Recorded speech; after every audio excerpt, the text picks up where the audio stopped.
Hi everyone, and welcome to Business Forum Group webinar, How to Make Sustainability a Catalyst for Growth and Innovation, organized by Oslo Business Forum and Nordic Business Forum. My name is Simeon, and I'm happy to guide you through today's webinar. Today, we will look at how you can excel in purpose-driven capitalism and help develop both your organization and your career. But first, let's have a look at the agenda. In the first session of today, we are going to hear from Dfine National Director Janne Kristiansen. Janne has 20 years of management experience within technology, business development, and recruitment. Today, she will be diving into how you as a leader should meet the new demands of the modern workforce. Secondly, we will move on to our main session with Harvard Professor Rebecca Henderson. Rebecca is an author and authority on reimagining capitalism and is one of 25 university professors at Harvard. Her research explores the degree to which the private sector can play a major role in building a more sustainable economy. Also today, we would like to use Slido or interactive tools to engage with you guys on the screens. And the question we set up is, what is the biggest catalyst? What is the biggest driver for growth and innovation in your company? Please give us a feedback here and we will look at the results later. After today's sessions, we hope you have learned two things. First, how to address today's pressing challenges through innovative action.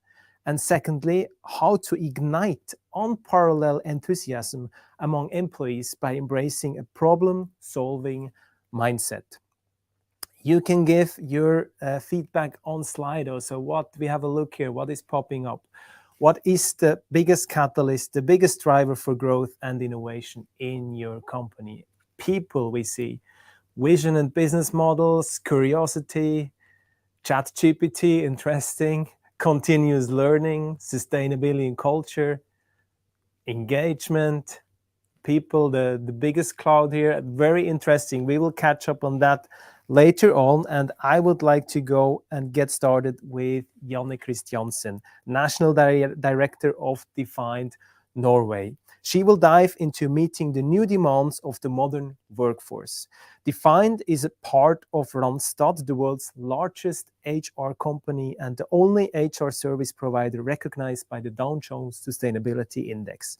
Janne's extensive management experience will give us insight into what we as leaders need to focus on when it comes to our teams. So I would like to welcome Janne and hand over to you, please. Janne, nice to have you here in the studio today.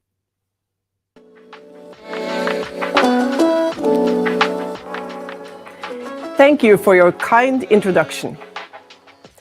At Dfine, we are guided by insight and experience, and both our analysis and our experience tells us the same.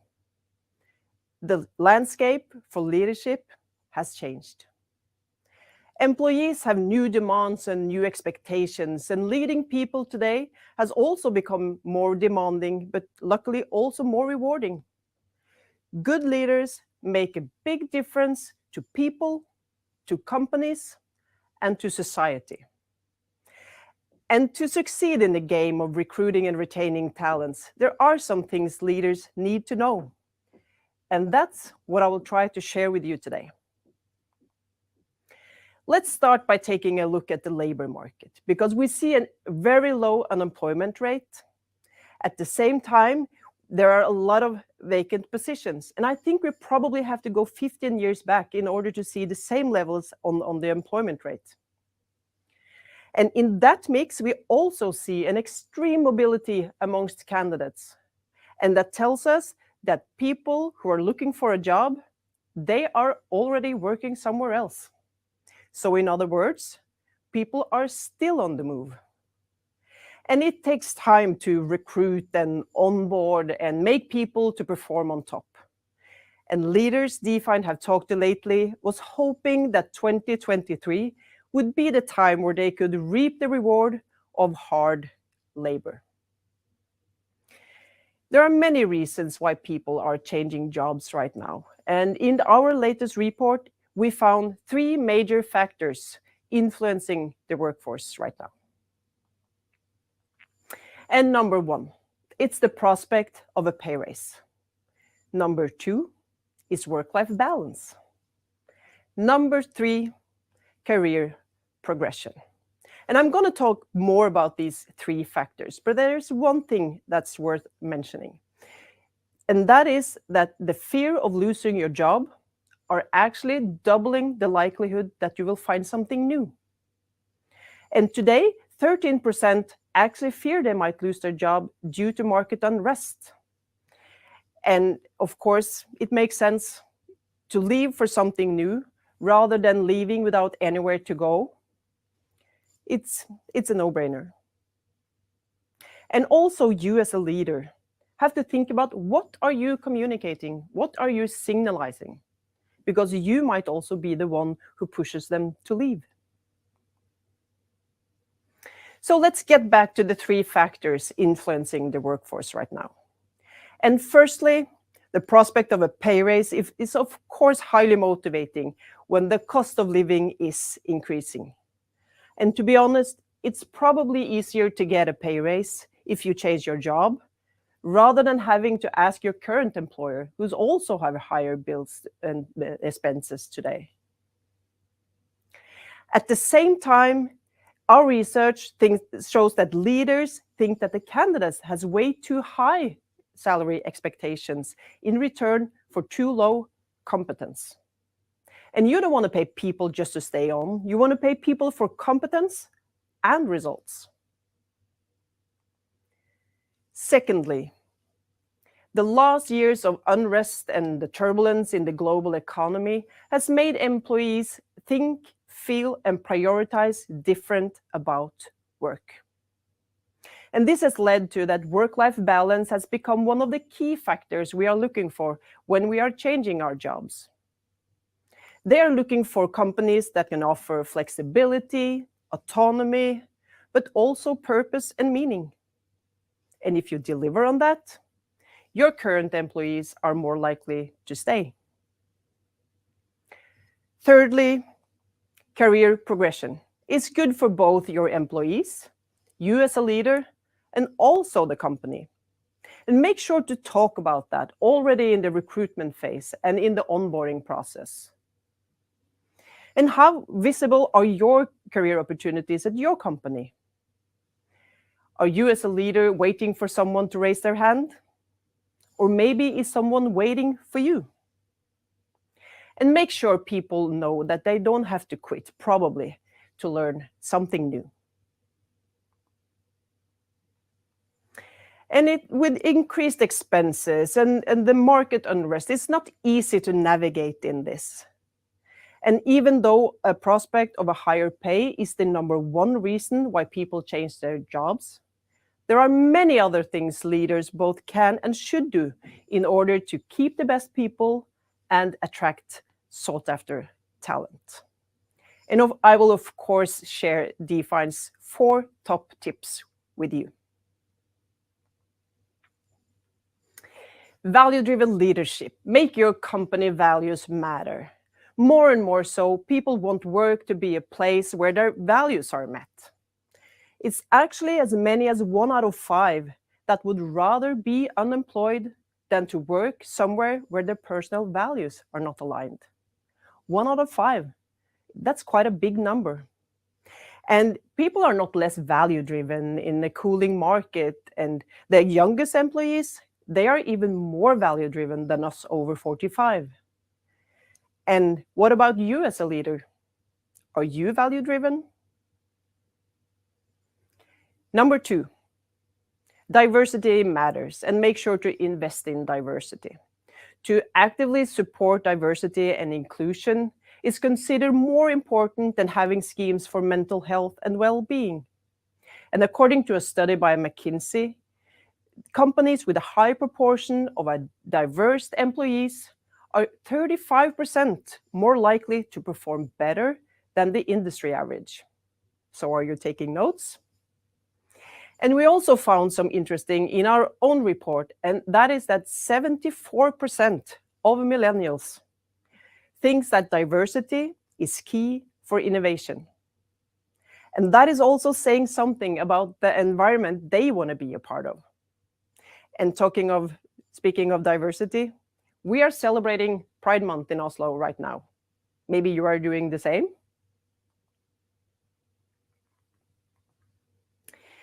#3, build your competency from within. Competence is king. To recruit the expertise the business need and to avoid high and expensive turnover, leaders must create an environment for learning and development. So we are happy to see when we look at our report that actually 6 out of 10 leaders thinks that training and upskilling is a good way of further develop and retain employees. And last, but definitely not least, Great work environment is the number one factor we are looking for when we are changing our job.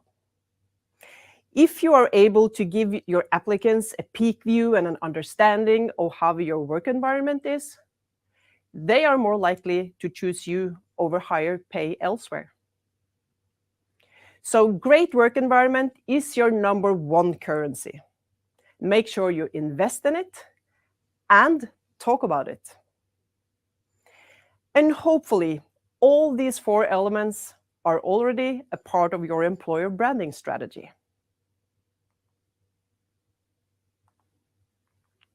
So it's time to summarize. And don't expect people to sit still, and neither should you. And remember, it's an extreme mobility amongst the candidates right now. And make sure your values and your purpose are acted upon. Value-driven leaders and businesses attracts the best talents. Diversity, it's a no-brainer. And don't be a dinosaur. Make sure people feel safe and included at work, whoever they are. Build your competence from within. It's much more cheaper, and it's more effective than having to recruit. And again, great work environment is your greatest asset. Invest in it, make it visible, and in the long run, that's actually more important than the numbers on the paycheck. It's a fierce competition, and I hope that you have been given a little bit of inspiration and empowered to keep up the good work. And I know that Rebecca Henderson will also talk about how sustainability can be used as a catalyst for growth and innovation. And I can't wait to hear more. And back to you in the studio, Simeon.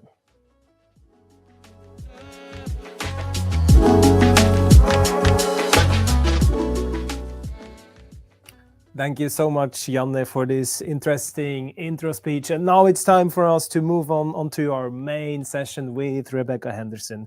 We're going to dive into the world of purpose-driven capitalism and uncover how to address critical business issues and inspire your employees. Rebecca is a global authority on sustainable business growth and renowned for creating the most in-demand MBA elective course at Harvard Business School over the past 5 years. And today we are really fortunate to have her with us, and I welcome Rebecca Henderson. Hey, how are you doing?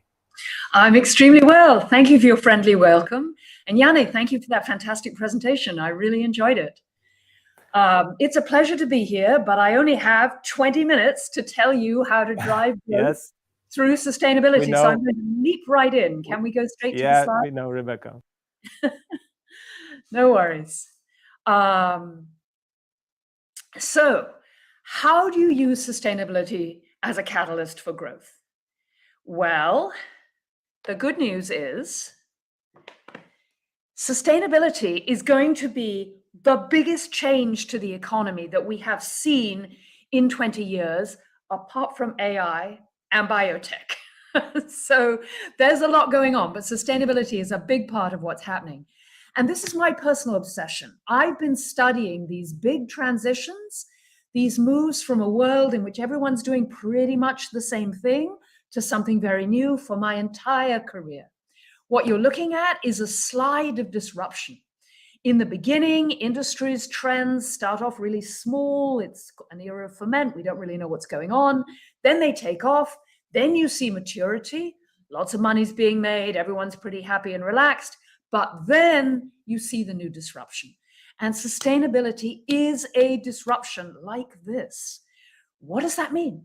More than half of the global economy will be transformed, including energy, agriculture, food, transportation, construction, infrastructure, housing, and waste, and of course, finance, accounting. All the services that support these industries are also going to be radically changed.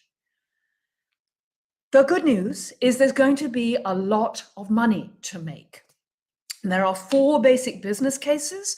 I'm going to assume that these are broadly familiar to you and do them very quickly, but just so that you're really aware, You know, it's so easy to think, well, I can't do well, can't do good for the world and make money. But believe me, you can. And this is where much of the money is going to be made in the next 10 years. So what are the key business models? First, reduce risk. The fact that the world is changing means that many businesses are going to have to shift. And so anything that reduces your business risk is going to be helpful.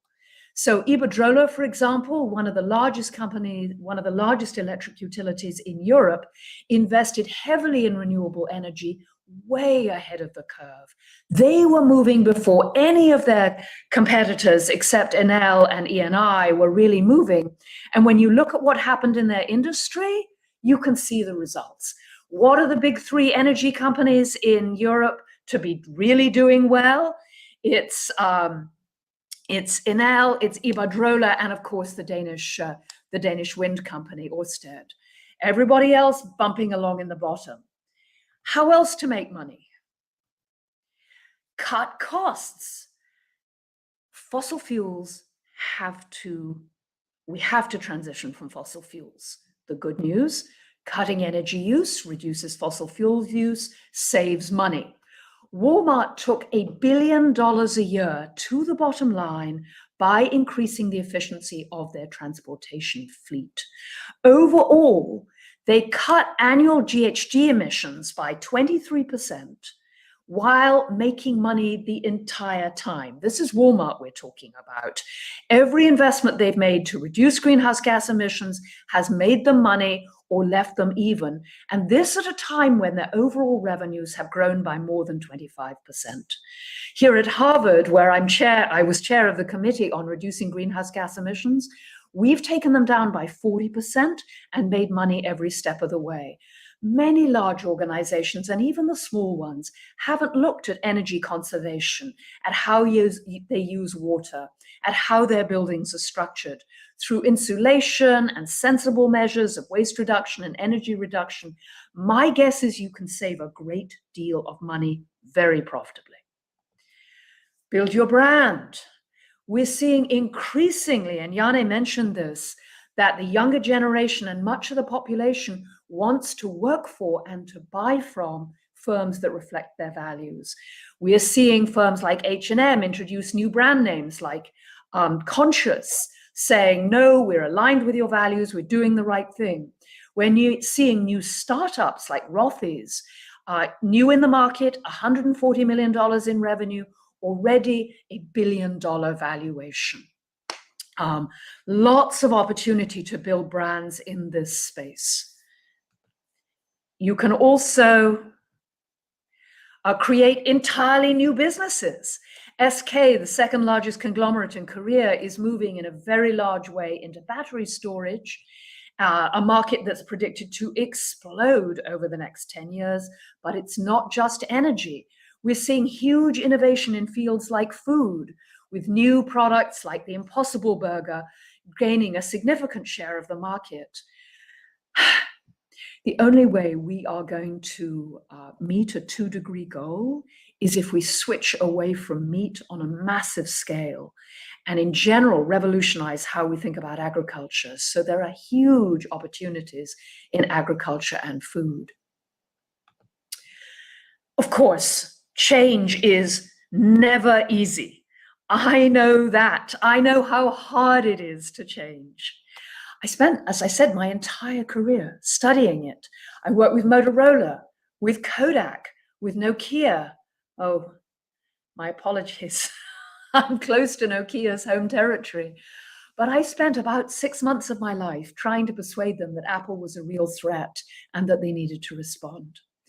Why is it so difficult? It's difficult because one's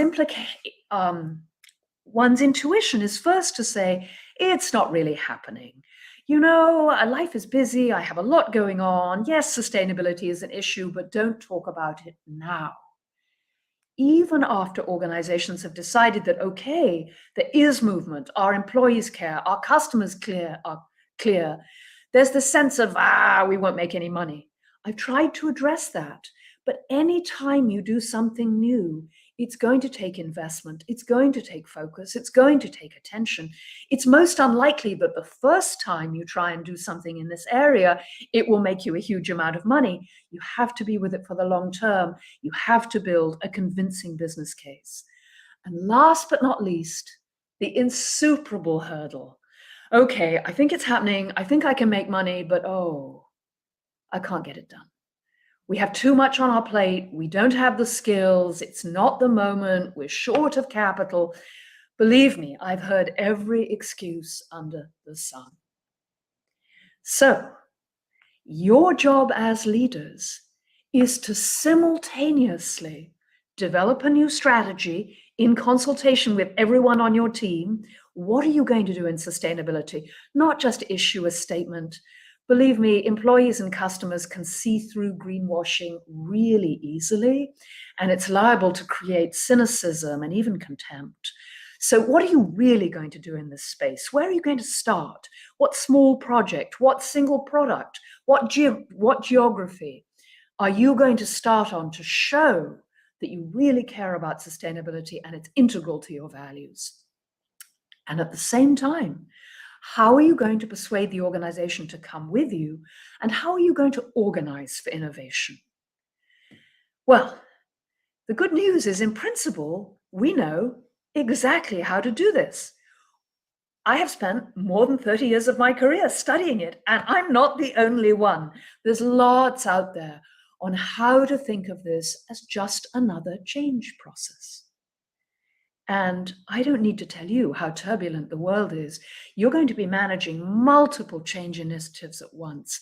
So you need to do it consciously. You can't assume that you decide to do something new and it simply happens. So here's the summary slide.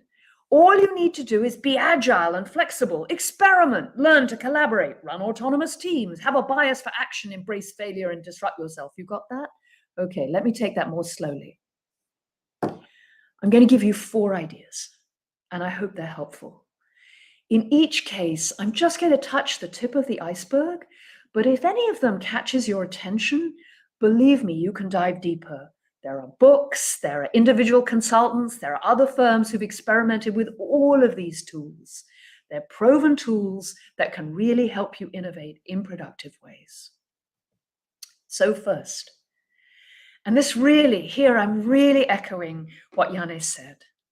Authentic purpose is your secret weapon. This has been the focus of my academic research for much of the last 10 years. And we have very, very good data that really developing an authentic purpose. And what do I mean by authentic? I mean one that sometimes you're willing to take risks for, that you're willing to spend in support of, that you're willing to make difficult decisions because of your purpose. Spending money, taking risks, being emotionally available, and enacting purpose in your own life, these are the signals that your employees are looking for and that your customers are looking for as to whether you really mean it. The good news is you get the money back. Why? Because if you have that kind of authentic purpose, it supports 3 things in your workforce: shared vision and belief, a sense of what we're about, how the world is changing, what we really care about, a sense of meaning and authenticity. I'm not just here for the paycheck. I'm here to make a difference in the world. What I do makes a difference, and I'm proud to tell my children about it. And lastly, a shared sense of identity. We are people who care about the world and who care about each other. The technical term for that is prosociality. The less technical term is fewer assholes. People who are really committed to each other and to the organization and what you're trying to do. If you can build those 3 qualities, that gives you great strategic alignment. Everybody understands what the strategy is. Together with them, you have worked through, what is it we're going to try and do in this space? How do we make that happen? You develop intrinsic motivation. People will work much harder, with much more creativity and flair and passion, if they think the work is really worth doing. In the average industry, the 10% most productive companies are more than twice as productive as the bottom 10%. You may not believe this. When this result first emerged in the economics literature, economists were flabbergasted. I spent 10 years, 20 years in windowless conference rooms, as did many other economists, trying to make it go away. We thought initially it must be, well, there's difference in physical capital or geographic location or the nature of customers or the training of the employees. 20 years we jumped up and down on this result. It's now clear that the major driver of this huge difference in productivity is exactly what I'm talking to you about. The ability to communicate, the ability to trust, the ability to find meaning at work. You see it in a very different set of management practices that we've now documented all over the world. And last but not least, high levels of trust. Authentic purpose drives trust. And it's one of the most fundamental aspects of a work environment. I work for people I trust. They have my back. I have their back. We're making a difference. So this drives very significant improvements in creativity and performance. You're probably saying, well, does it drive improvements in financial performance? Sometimes it does, but only when it is linked to strategy. So you must have a good strategy. How do you do a good strategy? So much written. I'm going to give you one idea.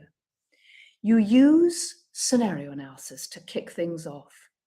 If you're in an organization where your team or your employees don't really believe the world is changing, or if it is changing, that you don't really have a role to play in it, this is the tool for you.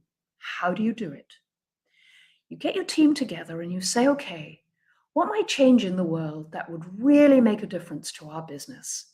This can be really an exciting thing to do. Many people don't spend much time thinking about how the world might change. We tend to have a default setting that says tomorrow will be just the same as today.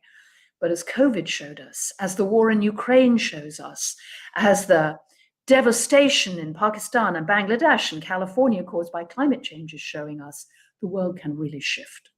So generate a list of critical uncertainties and use them to draw a map. Here's an example.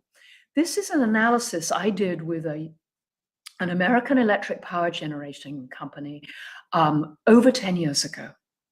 And I said to them, well, what are the big uncertainties? And they said, well, you know, will renewable energy ever be cost competitive with conventional power, with fossil fuels? And the team said, nah, it's never going to be really conventional. Clean energy, cheaper than coal, we don't believe it. So I said, okay, but you know, the world might change. And they said, okay, 70% odds, renewable energy is way too expensive, maybe 30%, it gets competitive. And then on the other axis, do you think we'll have government regulation? Do you think customers will care? And again, they said, no way, 70%, no way. 30% maybe something will happen. Well, there are two things that's interesting about this grid. First, as you know, they were completely wrong about the horizontal axis. In many parts of the world, clean energy is now cheaper than coal, so they got that one wrong. The vertical axis, still not clear that that's shifting. But here's the key. Notice that the official future, the world they were counting on when fossil fuels was still king, they even by their own estimates of the uncertainty, that was less than 50%. I've since done this analysis with a wide variety of firms, and it opens up a very broad and productive conversation. I really recommend that you consider doing this with your own organization. Third tool, get unstuck. What do I mean by getting unstuck? Well, is this your project pipeline? Is this how much you have going on in your organization at any one time? Some colleagues of mine did an analysis a while back looking at engineers across a variety of projects within a large IT firm. And they discovered that the average productivity of every engineer dropped precipitously if you put them on more than 2 projects. The average engineer was on 4 or 5. Why does productivity drop so precipitously? Because people are moving from project to project. They're explaining why one of their projects is late. They're catching up on work they should have done much earlier, and it's much more expensive to do it late. Productivity drops dramatically. But here's the issue. Most organizations are drastically overcommitted. I have worked with a number of organizations where if you added up every project they had said they would do by the date when they would get it done, they had committed, I'm not making this up, 300% of available resources. No one would do that in a manufacturing facility, but people do it in product development, in marketing, in IT, all the time. So get unstuck, do less. This kind of stuckness creates all kinds of negative problems. We could spend at least a whole hour just talking about this issue, but it's a huge issue. Cut projects, decide what you're going to focus on. And last, but by no means least, in many ways, most importantly, apart from purpose, make sure that your organization is structured to innovate. There are in general 3 different kinds of innovation: improving existing designs, improving operations, and doing disruptive innovation. And all 3 of those requires different resources, different leadership, different incentives, and different people. Too often, organizations think innovation is one thing, and they manage it as if you can do it on a quarterly basis with milestones imposed on a quarterly or yearly basis. That's very rarely the case. You need to think about these 3 different kinds of innovation quite differently. And I would strongly recommend, if you do decide to explore really innovating in sustainability, that you have a separate team to do so. So in summary, this is a huge strategic opportunity, but it requires learning to change. Think of it as a change moment. Last but not least, let me say, as I've been talking, some of you may have been thinking, well, this is great, but I'm not the CEO. I'm not even the divisional president. You need to be pretty senior in an organization to do this. And that's partly true, that without having senior support, it's very hard to drive these kinds of strategic shifts. But in every large organization I've seen that has made this kind of change, it started from the bottom. It started from people thinking locally about what they could do differently. In Unilever, for example, you may know that Paul Polman, a new CEO coming in some time ago, committed the entire company to being more sustainable, to really making a difference in the world. And he did this 15 years ago, before it was fashionable. The organization grew very significantly as a result and really made a difference in the world and regained its competitive position. But I know how it started. It started with a few people in the tea business and a couple of other tea businesses saying, we could differentiate ourselves by selling sustainable tea. It's the right thing to do, and customers will switch. It took them 6 months to persuade their senior management that this was a good idea. But when they tried it, my goodness, it worked. They saw, depending on the geographic market, between 2 and 3% of share gain, which those of you who work in consumer goods will know that in a commodity business with no differentiation is enormous. It was that example, led by a man called Michel Legens, who was a branding guy, a marketing guy, and pulled the team together and drove the change. It was those kinds of examples that gave Paul the permission to transform the entire firm. So no matter who you are or where you work, you can do this. Believe me, your employees want it. And the young people, I teach them. It's not 1 in 5 who care about their values among the young people. I would say at the Harvard Business School, 1/3 won't work for a firm that isn't doing this. Another 1/3 are passionate about it. And the remaining 1/3, they're waiting to see. But this is the future. Future-proof your company. Move in this direction. Thank you very much. Thank you very much, Rebecca, for this insightful speech. And we have actually some time for Q&A, and I would like to ask also the audience, use Slido for sending in our questions.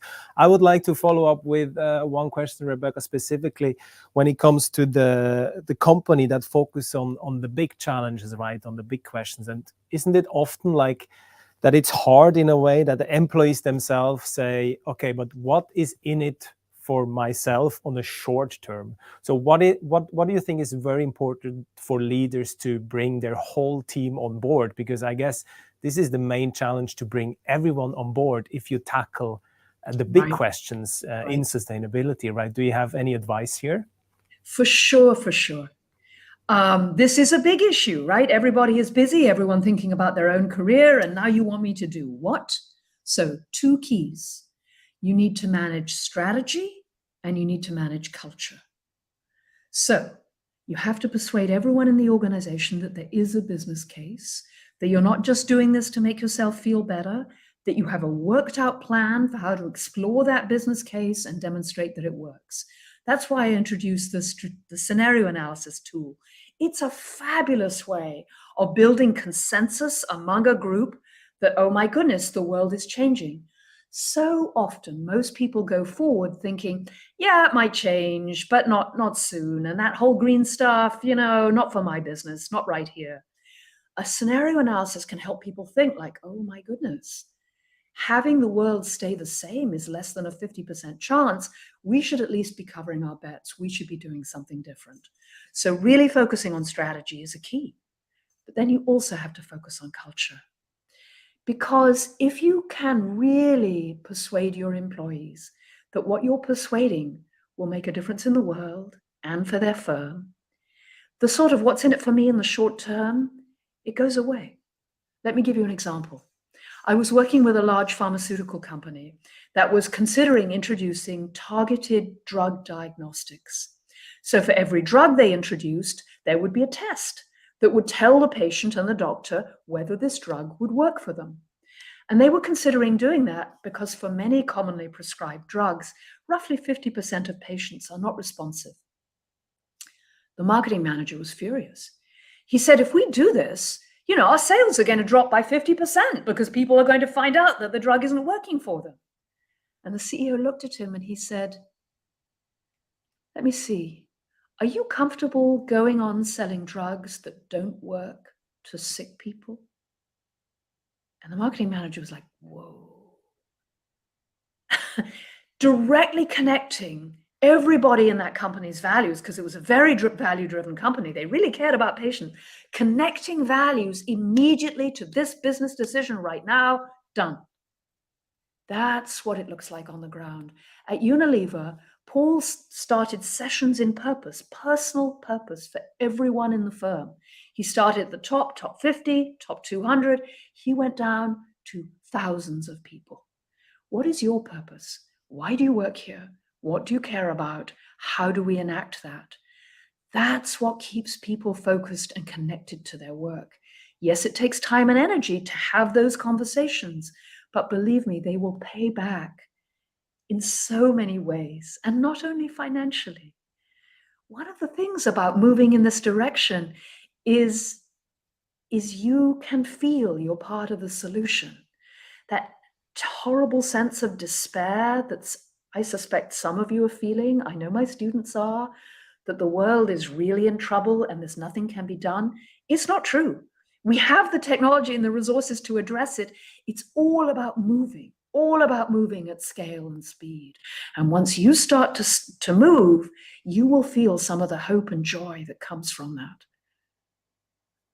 Thank you, Rebecca. I just pick up on Unilever. Unilever you mentioned, right? It's a company which is immense size and kind of, we have all the products like all over in the world. Could you give us one more example? What especially or do they well? Because we know that they do well in that part.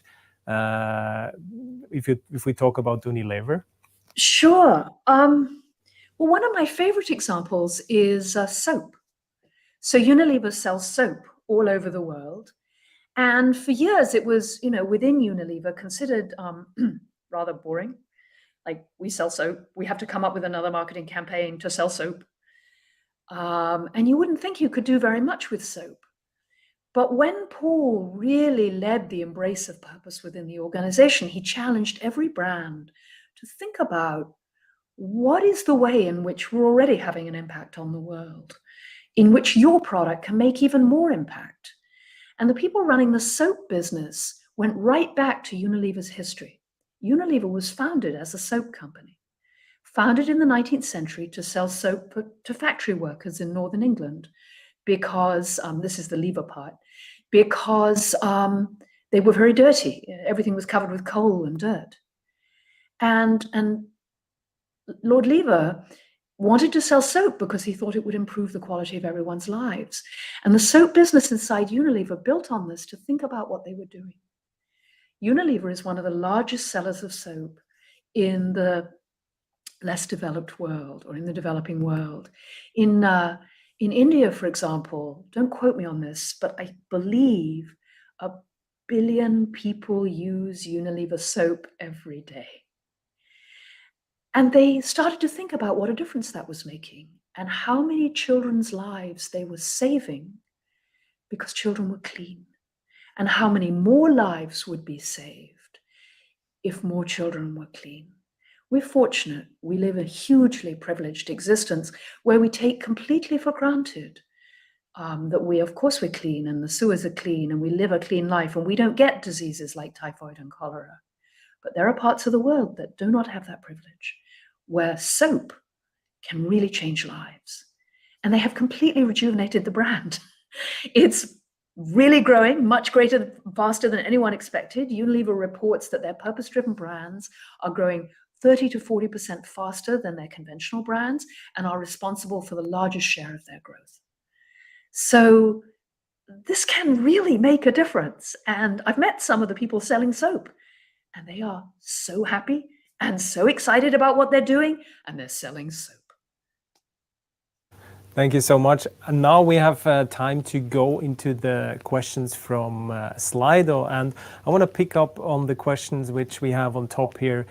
Is how do you navigate the inefficiencies that come with innovation? Or is Simon Sinek wrong by saying that innovation and efficiency can't exist at the same time? Oh, so Simon is right, interpreted correctly. So when I talked about you need to organize for innovation, what I meant, forgive me if I wasn't clear, is you need to separate the people doing real innovation from the people doing real efficiency. So you need either a separate team, sometimes a separate company, or a separate product unit, but absolutely you need to keep them separate. Let's remember that there's lots of innovation in efficiency. The Toyota production system taught us that you can innovate to be more efficient, but it's a very different kind of efficiency. And if you're going to have real discontinuous innovation, you need to separate it organizationally. So Simon is completely correct in that sense. I believe you can hold them in the same organization. I think we have many nice examples of that, and that it's a mistake to always assume you're going to buy something outside, particularly in this case, when we're talking about sustainability and when the innovation often means deeply transforming the supply chain and the nature of the product. That's got to be done inside the organization so that it can build on existing assets and bring the employee base into the process. But absolutely, you need that organizational separation so that early ideas can be developed and tested separately from the main business. And that separate organization needs different metrics, it needs different people, it needs executive support. It really needs to be supported. Check out the work of my colleague Clayton Christensen, alas now deceased, but very good in this area, or Michael Tushman, who has a couple of really excellent books describing exactly how to do this on the ground. Thank you. We pick up on a question on Christian. That's actually an interesting one on the measurement, right? How can companies actually measure the impact of their sustainability initiatives on their innovation and overall business performance? I think that's an important question we need to ask you, Rebecca. It's an incredibly important question. So the answer is very carefully. One of the key things that supports this kind of innovation is to begin to measure the impact the firm is having on the world. So at the very simplest, firms need to begin reporting on their environmental, social, and governance metrics. How much carbon are you emitting? How much water? How much waste? That kind of thing. But beyond that, you need to understand what kind of impact you're having on the world. This is tricky. My colleague George Seraphim runs an initiative called the Impact Weighted Accounts Initiative, which is all about how to do this, and particularly thinking through your social impact. That can be difficult. In Unilever's case, in the soap case, they were relatively lucky because it was well known. The link between cleanliness and infectious disease and infant mortality and child mortality was reasonably well understood. But still, measuring exactly how much impact Unilever was having and how they thought about it, difficult. The good news is if you've really mobilized your employees and you're addressing a problem that's important, that mobilization will drive growth in the core business. And indeed, I have more than 20 years of public board experience, including on a Fortune 200 company. I understand that you have to make profits. The key issue is to understand that profits are a means to an end, not an end in itself. And so if you're clear about what the end is in itself and you have enough indicators that you yourself are convinced you're really making a difference, and part of building purpose is discovering those indicators and working on them together, you will see profitability. And that's the key. So yes, focus on the numbers, but focus on these other metrics as well. It will take time to develop them. But every organization I've worked with that's been serious about this has been able to convince themselves that they have decent metrics. Thank you, Rebecca. We have time for one last question from the audience here, and it's about what are some leaders today that's worth following and really reflects these values of authentic purpose that you speak about. Could you mention some leaders? Oh, yes. Well, Alan Jope at Unilever was very much a purpose-driven leader. He's just been replaced. There's Michael, forgive me, I can't remember his last name, at a company called Train. The CEO of Train Technologies, which is a heating and cooling company. It's not sexy. It's not even slightly sexy. And Michael is completely completely passionate about changing this organization. He thinks that heating and cooling can reduce global emissions by 3% overall, and that his company can do like 1% of global emissions. I mean, it's a huge number, and he's sure it can be done, and he's throwing himself against it. The CEO of SK Technology in Korea is an enormously purpose-driven man who finds himself running a large chemical and fossil fuel-based company and is working as hard as he can to transform it. And beyond that, there are so many amazing entrepreneurial firms. Well, you have Rainier Imdahl in Norway at the moment, running the largest purpose-oriented private equity firm in Europe, the largest sustainability-oriented private equity firm in Europe. He's fabulous, and he's doing an amazing job. Erik Osmundsen, who runs Norsk Gjenvinning, is fantastic. Really humble, focused on making a difference in the world. He's no longer running Norsk, but that was an amazing turnaround, and he had a huge impact on the industry. So yes, there's too many to keep track of. I have a file on my computer called. You will join us this fall in the Nordic, so we will have more time to talk. There's one last question from me. I would like to round up this session. Then Rebecca is like, what are some? And you have mentioned some practical steps, right? But I would like to come back to that. What are some practical steps that companies can take to begin using sustainability as a catalyst for growth if they haven't started yet? Let's assume they haven't started yet. What would you recommend to start with? So the very first step and the easiest thing to do is simply to look at your own emissions in your own business. Are you using fossil fuels? Are you using fossil fuel-based electricity? Are you sending waste to landfill? Are you using a lot of water? You may think, that you're not making cement, so you're not using a lot of fossil fuels, but do you fly? Do your customers fly? What's happening in your supply chain? What kind of environmental impacts is your supply chain having? Or if you're a service firm, what kind of environmental impacts are the firms that you're serving having? So this is a very straightforward place to start. There are lots of people who can help. And it's a great place to start because you can make money by reducing trash, reducing water usage, reducing energy usage. The average firm can bring down its energy consumption by about 30 to 40%, making money the whole time. In fact, the private equity firm KKR, Kohlberg, Kravick and Roberts, which is not a firm full of tree-hugging greenies, when they buy a new company, they put in a team to reduce energy and water use as one of the first things they do. Why? Because they make 18 to 20% on their investments in reducing energy and water use immediately, right away. So that's the best place to start. The second place, if you have time, is to ask your employees. Are we living our values? What are our values? How could we make a difference in the world? Just to begin to have that conversation. Thank you for that, Rebecca. We understand change is not going to be easy, but it's worth it, right? And we are so looking forward to have you this fall in the Nordics, in Helsinki and in Oslo this September. And thank you so much for your insightful speech, Rebecca. Thank you so much. My pleasure. Thank you very much for the invitation. Thank you. See you soon.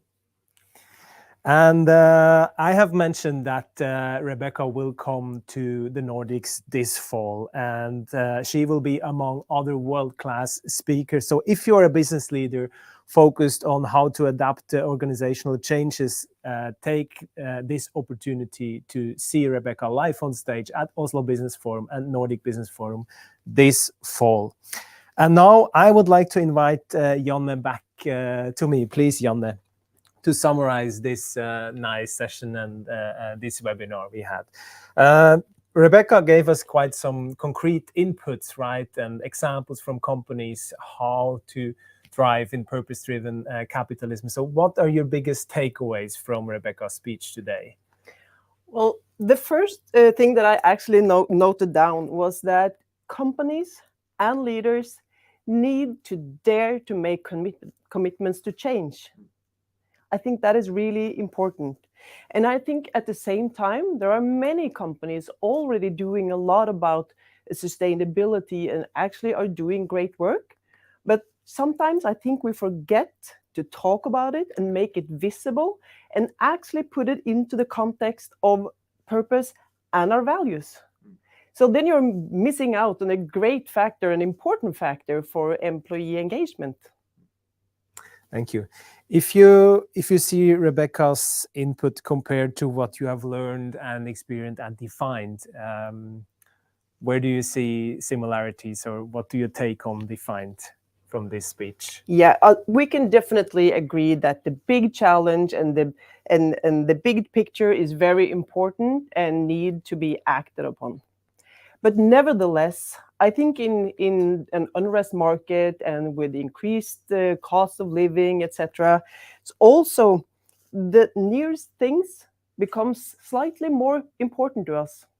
In our latest report, the number one for quitting your job is actually that I got an offer I can't refuse. And then you're putting an end to all discussion, even maybe a counter offer.